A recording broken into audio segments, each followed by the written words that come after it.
રાજ્યના કૃષિ મંત્રીશ્રીએ અને ગઈકાલે જે ટેકાના ભાવની જાહેરાત થઈ છે એ ટેકાનો ભાવ માત્ર સરકાર છે એ ખેડૂત પ્રત્યે સંવેદનશીલતા હોવાનો દેખાડો કરવાનો માત્ર અને માત્ર નરિયું નાટક હોય એવું લાગે છે। આ એટલા માટે એવું લાગે છે એના 4-5 મુદ્દાઓ હું જાહેર માધ્યમોના માધ્યમથી ખેડૂતોને અને ગુજરાતની જનતાને કહેવા માગું છું।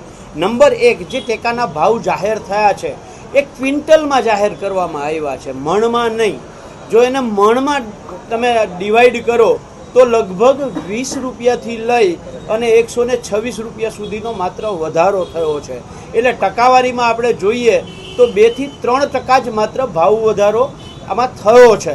સૌથી મોટી વાત એ છે કે છેલ્લા 1 વર્ષની અંદર દવા, ખાતર, બિયારણ, ડીઝલ, મજૂરી, ખેત ઓજારો આ બધાયનો ભાવ વધારો 40%થી લઈ અને 120% સુધી થયો હોય અને એની સામે ખેડૂતોને જ્યારે ટેકાનો ભાવ આપવામાં આવે ત્યારે માત્ર 2 થી 3% જ વધારો કરવામાં આવ્યો હોય। નંબર 2, રાજ્યમાં દર વર્ષે આ ટેકાના ભાવ માટે રાજ્યના કૃષિ મંત્રીના અધ્યક્ષતામાં રાજ્યના ખેતી નિયામકની ઉપસ્થિતિમાં એક ભાવ નિર્ધારણ સમિતિ નક્કી થાય છે અને આ ભાવ નિર્ધારણ સમિતિ છે એ ભાવો જાહેર કરે અને કેન્દ્ર સરકારને ભલામણ કરે કે ગુજરાતના ખેડૂતોને ઓછામાં ઓછો આટલો ટેકાનો ભાવ મળવો જોઈએ। એ ભાવ તમે જોશો તો ડાંગર છે એ 2800 રૂપિયા જ્યારે ટેકાનો ભાવ 2300 રૂપિયા, મગફળી છે એ 8000 રૂપિયા અને ટેકાનો ભાવ સરકારે આપ્યો 6783 રૂપિયા, કપાસ 10000 રૂપિયા પ્રતિ ક્વિન્ટલ કેન્દ્ર સરકારે આપ્યો 7121 રૂપિયા। આનો તફાવત 2800 રૂપિયાથી લઈને 3400 રૂપિયાનો જે તફાવત આવે છે તો આ તફાવતનો ગાળો છે, આ તફાવતનો ગાળો રાજ્ય સરકારે ભલામણ કરી તો રાજ્ય સરકારે એમાં ફાળો ઉમેરવો જોઈએ। આનો ખાલી તમે એક મગફળીનો હિસાબ કરો ને તો મગફળીના ગુજરાતમાં જે ઉત્પાદન છે એ છેલ્લા 5 વર્ષનું સરેરાશ ઉત્પાદન છે એ 40 લાખ મેટ્રિક ટન છે।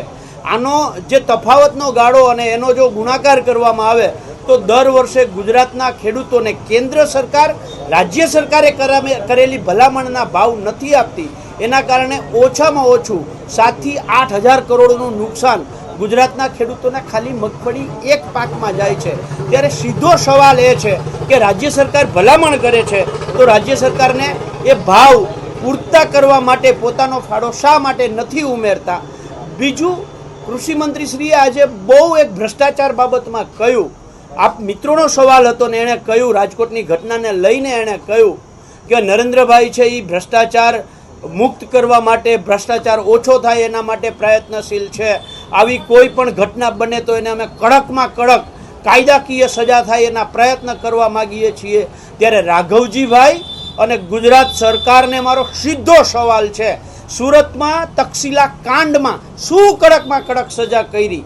વડોદરા બોરડી જે હરણી બોટકાંડ થયું એમાં શું કડકમાં કડક સજા કરી? મોરબી ઝૂલતા પુલ કાંડની અંદર શું કડકમાં કડક સજા કરી?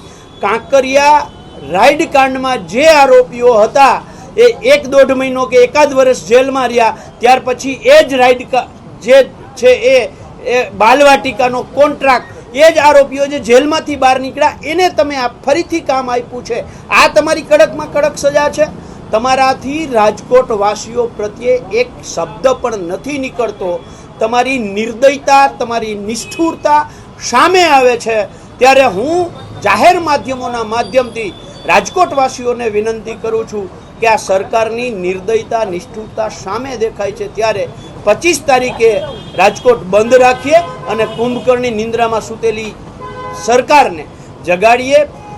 આ જે મૃતકો છે એની પ્રથમ માસિક પુણ્યતિથિએ શ્રદ્ધાંજલિ આપીએ। Thank you.